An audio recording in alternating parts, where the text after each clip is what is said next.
Hey guys, I'm back this week with my latest read. This week I read The Kite Runner by Khaled Hosseini.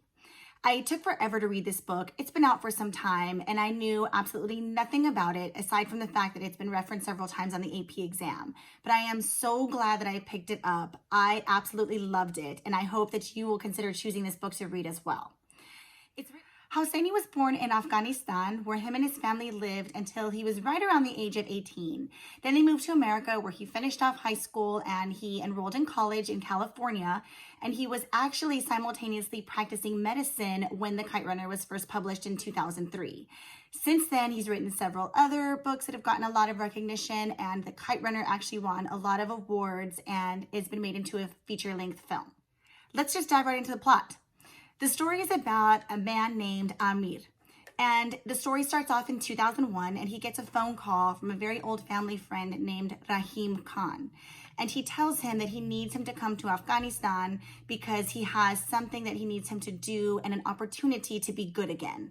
So right when the book starts, you know he has to have done something that he is still thinking about, or something that was really wrong that made him bad. So after that, the book goes back to the 1960s and they take you through Amir growing up. He was very wealthy. He lived with his dad. He didn't have a mom. And in that country, they have servants. And his dad's servant named Ali had a son named Hassan. And Amir and Hassan basically grew up together, did everything together. In the United States, you would probably consider them best friends. But because of the tensions between social classes in Afghanistan, they are never able to call each other friends or best friends because that's just not something that they do in that country. But they did everything together and acted in such a way for all intents and purposes. Okay, so I don't want to tell you too much about the plot because part of what I really enjoyed about the book was that it was one that was not predictable. And a lot of times I can predict what's happening. But for this one, I didn't see some of the things coming. And if you choose to read this book, I really want you to have that same experience.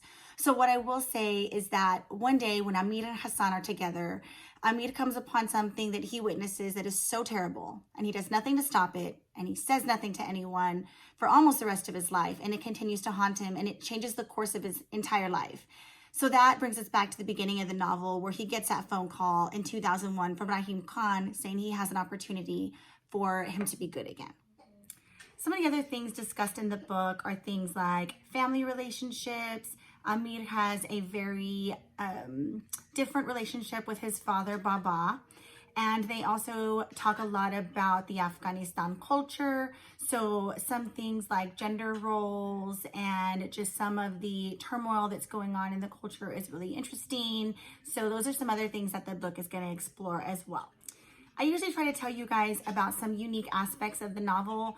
I wouldn't necessarily say that this is unique, but this is what really stuck out to me, was that the characters and the situations and the way the characters reacted to the situations are so very real. I knew this was a work of fiction, but I thought surely Hosseini had to get some inspiration from somewhere because these characters are just so believable. At one point, I was in tears and my husband came up and he was like, "What is wrong with you?"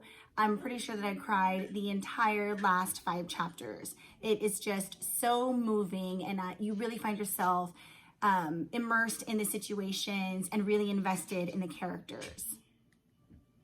I listened to the audio and the author reads the audio. I kept a journal while I read. I just so happened to have an Audible credit, so I went about it that route. But if you are one that has trouble with some foreign words or names, if that's something that kind of throws you off in the very beginning, that's an option for you. The audio is a really great listen.